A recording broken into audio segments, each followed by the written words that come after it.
Muri sei yakuma? Bo. Momzi bo. Wana ndimanguriji. Ningi ava ndo amai vachari gaka. Okay. Kurewa.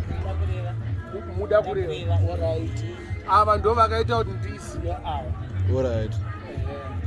Vanoziva dambudziko ravo nezvese zvinoitika kuno. Vanosenza pastodhata. Vakambosenza pastodhata vanosenzera kanzuro. Okay. Saka pandakaisa video yaamai vachari gaka.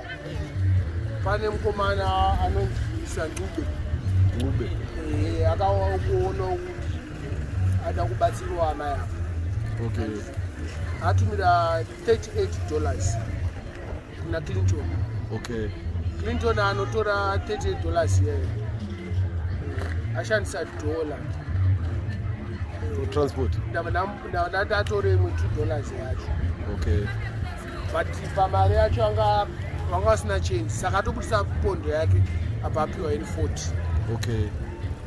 Saka inini ndine $35 yekuvaka. Yeah. $35 yekukupai.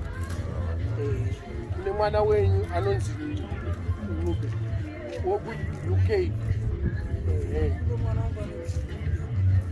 Taurisa yama. Taurisa. Anobva kuIK. Ndokanogara. Tendo ndiatipo kabati. Kuti mubatsirikewo. Moishandisawo mari mune zvakanaka.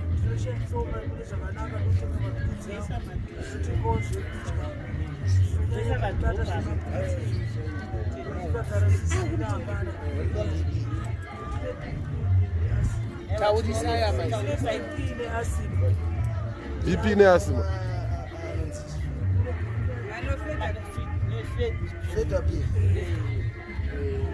Nenda muchitenga mapirisi kana musingakwanise musikazive kuti mari inoshanda sei notoramba kuda kureva.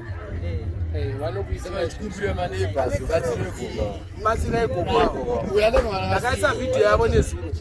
Saka pane munhu avabatsira. Iyo mari yatouya nhasi. Haisi mari yangu. Yaibva kuUK. Saka ndani ndakagara nayo ka hazviiti. Ndani kubva ndangouya nayo.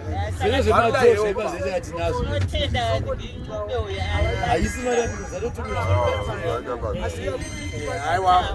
Bo. Saka gogo bo.